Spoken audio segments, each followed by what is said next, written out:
bonjour à tous, bienvenue à ceux que je ne connais pas, bien bonjour à tous, c'est cool de se retrouver. Pendant l'été, on commence une nouvelle série de messages qui s'appelle « N'allons pas à l'église, vivons l'église ». Et ça va être sur 2 célébrations, on va traiter de ce thème.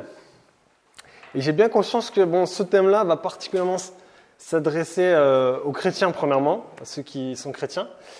Mais si vous n'êtes pas chrétien, je pense qu'il y aura des choses que vous allez peut-être sûrement apprendre et qui vont peut-être aussi vous aider peut-être dans votre spiritualité. Parce que parfois, l'Église, on a parfois une vision un peu biaisée de ce qu'est l'Église. Et en fait, Jésus dit quelque chose de très spécial par rapport à l'Église.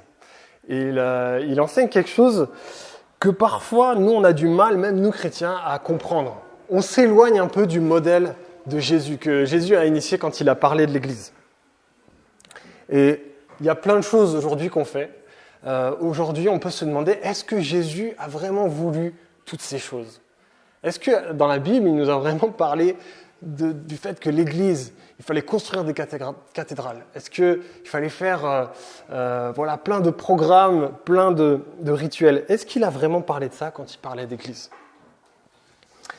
Dans la Bible, on voit ce mot qui est tiré du grec, qui s'appelle « ecclésia ». Donc, Église vient du mot « ecclésia » qu'on retrouve dans la Bible. Jésus utilise ce mot, mais ce mot veut dire « assemblée ». Il parle des personnes, en fait, des personnes qui ont mis leur confiance, leur vie dans la personne de Jésus.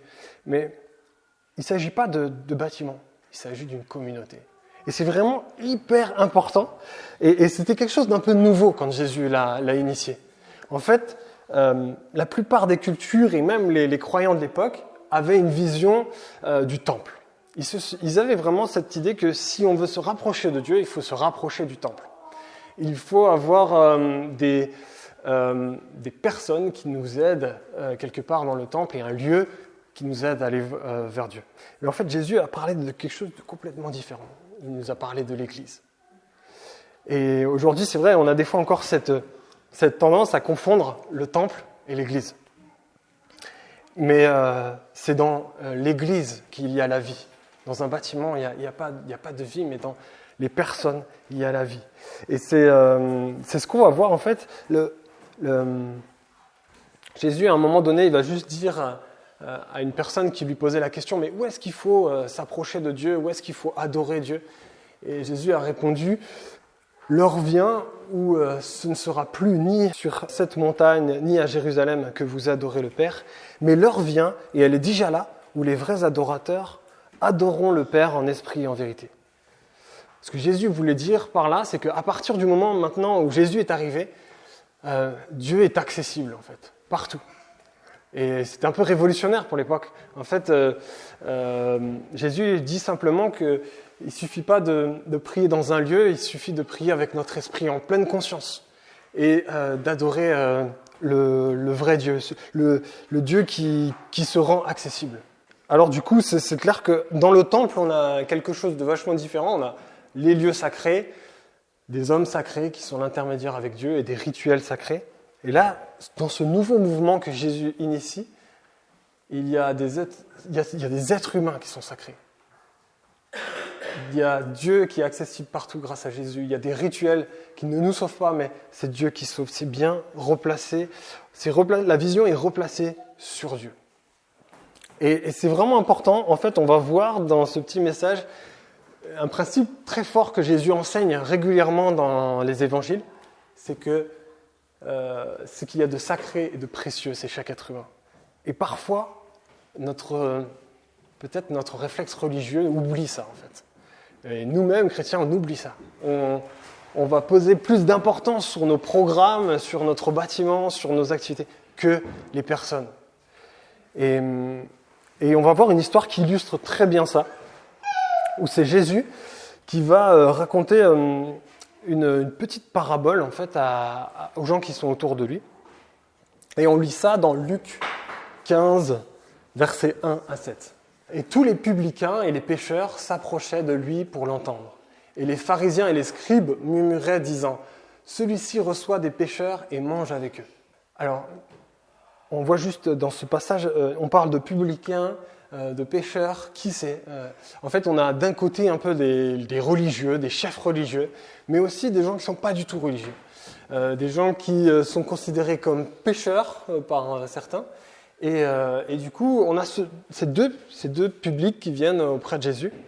Et les religieux se disent, mais qu'est-ce qu'il fait Jésus ? Pourquoi il va vers ceux qui sont pécheurs, qui ne sont pas religieux, qui n'ont rien à faire de Dieu, qui sont rien à faire de notre temple, qui viennent jamais au temple. Qu'est-ce que Jésus est en train de faire ? Et en fait, on voit que Jésus est hors du temple.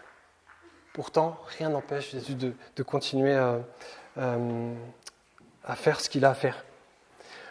Pour les religieux, il y a d'un côté les gens bons et d'un côté les gens méchants.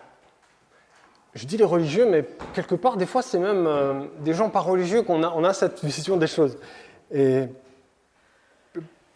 parfois, on a les bons religieux d'un côté et puis les pécheurs de l'autre. Voilà la vision qu'avaient un petit peu les chefs religieux à ce moment-là. Et alors là, du coup, Jésus leur dit cette parabole disant « Quel est l'homme d'entre vous qui, ayant 100 brebis et en ayant perdu une, ne laisse les 99 au désert et ne s'en aille auprès de celle qui est perdue, jusqu'à ce qu'il l'ait retrouvée. » Jésus utilise une image avec un berger et un mouton. On n'aime pas trop se considérer comme des moutons, je sais, c'est pas génial, mais là, dans cette histoire, Jésus nous parle d'un berger. Il nous dit, mais regardez, si vous étiez berger et que vous aviez des brebis qui se perdaient, en tout cas une, est-ce que vous n'iriez pas la chercher et laisser les 99 autres, si vous l'aimez. Moi, je me suis imaginé faire ça. Alors, moi, j'ai pas des moutons avec moi, mais j'ai des enfants, c'est presque pareil. Mais avec 4 enfants, parfois, il m'est arrivé de stresser. Vous voyez, d'en perdre quelques-uns. Et je me souviens d'une histoire où on était à un cirque, et donc, en sortant du cirque, on perd Jonas. Et il y avait vraiment une foule monstre. Il n'y avait pas le Covid, donc voilà, tout le monde était bien concentré. Et on ne trouvait plus notre fils, quoi. Et alors là, j'ai eu la chance d'avoir Sarah, mais je me suis imaginé ne pas avoir Sarah. Imaginez-vous, vous avez Jonas, donc j'avais mon fils qui était là, il fallait que j'aille le chercher en laissant les 3 ici. Vous imaginez le stress ? Finalement, on l'a trouvé une demi-heure après en jouant avec je sais pas quoi. Mais ici, Jésus nous raconte une histoire un peu semblable. Et il faut s'imaginer que pour le berger, il perd sa brebis en fait. Il perd une brebis. Et il est dans un dilemme. Il se dit, mais je vais laisser 99 brebis là et j'espère trouver cette brebis. Mais ça vaut le coup. Ça vaut le coup parce que cette brebis, elle est en mauvaise posture. Elle est en danger. Si je la laisse une nuit là, je la retrouve plus. Donc, le berger prend le risque de se dire, bon, tiens, le troupeau, je l'ai là, il est moins en danger, il faut que j'aille à tout prix chercher cette brebis. Et Jésus enseigne quelque chose d'assez particulier. Il nous dit, mais le berger ici, c'est Dieu. Dieu, il désire tellement nous chercher, et surtout chercher quand nous sommes perdus. Et là, la suite du passage nous dit, l'ayant trouvée, il la met sur ses propres épaules, bien joyeux, et étant de retour à la maison, il appelle ses amis et ses voisins, en leur disant « Réjouissez-vous avec moi, car j'ai trouvé ma brebis perdue. » Le berger est tellement joyeux, il a retrouvé sa brebis. Il appelle ses amis, ses voisins, il leur dit « Venez, venez, regardez, je l'ai retrouvé. » Il se réjouit tellement avec eux, et il est tellement heureux. Et Jésus enseigne ensuite « Je vous dis qu'ainsi il y aura de la joie au ciel pour un seul pécheur qui se repent, plus que pour 99 justes qui n'ont pas besoin de repentance. » Et là, la conclusion est un peu dure, mais Jésus nous donne une chose très importante. Les religieux, eux, se considéraient pas comme pécheurs. Ils se disaient, tiens, les pécheurs, c'est ceux qui vont pas au temple, c'est ceux qui ne sont pas religieux. Ceux-là sont moins bons que nous. Mais là, Jésus leur dit, mais si vous avez une conception comme ça de vos vies, vous faites partie des 99 brebis. celle avec qui je ne peux pas me réjouir. C'est ce qu'il y a de plus important pour Dieu, c'est que tous connaissent Dieu, que tous découvrent Dieu. Et il se réjouit en fait quand on est trouvé par lui. La triste nouvelle de cette joie que Dieu donne, elle est accessible à que ceux qui ont besoin de repentance. Mais on peut se poser la question, qui est juste ? Finalement, qui n'a pas besoin de repentance ? Repentance, ça veut dire vraiment regretter ses erreurs, dire « tiens, j'ai peut-être merdé, j'ai peut-être fait un truc qu'il ne fallait pas ». Qui n'en a pas besoin ? Qui est juste finalement ? C'est ce que Jésus leur dit, mais si vous voulez découvrir Dieu, il faudrait commencer par comprendre personne n'est juste.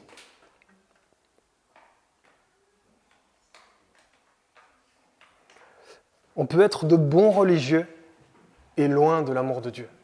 On peut être des bonnes personnes et loin de l'amour de Dieu.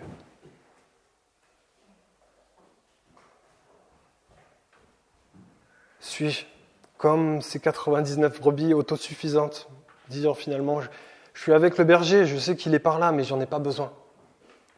J'ai cette image une fois d'un ami qui a fait ça, c'est comme si Dieu nous tendait la main, et puis nous on disait non, tout ça, ça va bien, j'ai besoin de rien, mais au plus profond de nous, on sait qu'il y a des choses où on a des besoins. Au fond de nous, il y a des mains tendues. Dieu est prêt à tout pour trouver celui qui n'est pas encore réconcilié avec lui. Et c'est un enseignement qui est aussi donné aux chefs religieux. Il leur dit, mais est-ce que nous reconnaissons que nous avons besoin de pardon ? Il veut nous sauver parce que pour lui, nous sommes sacrés, nous sommes précieux. Il nous tend la main. Est-ce que nous voulons saisir cette main ? Alors, le rôle de l'Église dans tout ça. Suivons-nous le modèle de Jésus ? Est-ce que ce que Jésus est en train de faire là, est-ce qu'on en prend la graine pour nous chrétiens ? Il y a un passage très fort dans la Bible qui dit que Dieu nous a réconciliés avec lui-même par le Christ et il nous a confié le ministère de la réconciliation. Le ministère de la réconciliation, c'est simplement l'idée que nous devons refléter le Dieu qui souhaite faire la paix avec les êtres humains. Alors, je vous pose cette question, alors ceux qui sont chrétiens, je vous pose cette question particulièrement, est-ce que ma vie reflète le désir de réconciliation avec Dieu ? Est-ce que concrètement, quand les gens me voient, ils voient que j'ai envie d'aimer ? Est-ce que j'aime concrètement mes voisins, mes collègues ? Est-ce que ça se voit ? Est-ce que ça se voit tellement que les gens me demandent pourquoi ? Est-ce que, comme Jésus, je me soucie de ceux qui sont éloignés de Dieu ? Est-ce que, comme Jésus, je suis prêt à aller chercher ceux qui ont besoin ? Si je n'arrive pas à pardonner aux autres, est-ce que je peux refléter vraiment le désir de réconciliation de Dieu ? Si je pense qu'à moi, qu'à mes besoins, est-ce que ça reflète aussi ce berger ? Peut-être que ce berger, là, quand il cherche cette brebis, je ne sais pas s'il a tellement conscience de son propre danger à lui. Lui, il est concentré sur sa brebis. Alors l'Église, c'est ça, elle doit être composée de personnes qui reflètent le désir de réconciliation de Dieu. C'est trop important. Et j'aime beaucoup ce personnage Dietrich Bonhoeffer, qui était un pasteur du temps de la Seconde Guerre mondiale. Et c'est un pasteur qui a sauvé énormément de Juifs et puis qui s'est opposé, qui a osé dire, donc il était allemand, il a osé dire courageusement, il s'est opposé au régime d'Hitler. Et il va convaincre l'Église de résister. Il sera en camp de concentration et il dira « L'Église n'est réellement l'Église que quand elle existe pour ceux qui n'y sont pas. » Et ça, c'est tellement vrai.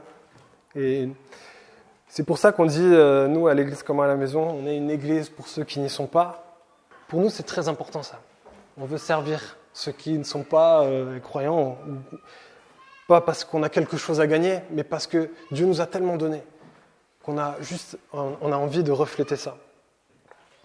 Et la suite de notre vision, c'est afin de grandir ensemble dans la foi en Jésus-Christ et d'aimer et servir Dieu, l'Église et le monde.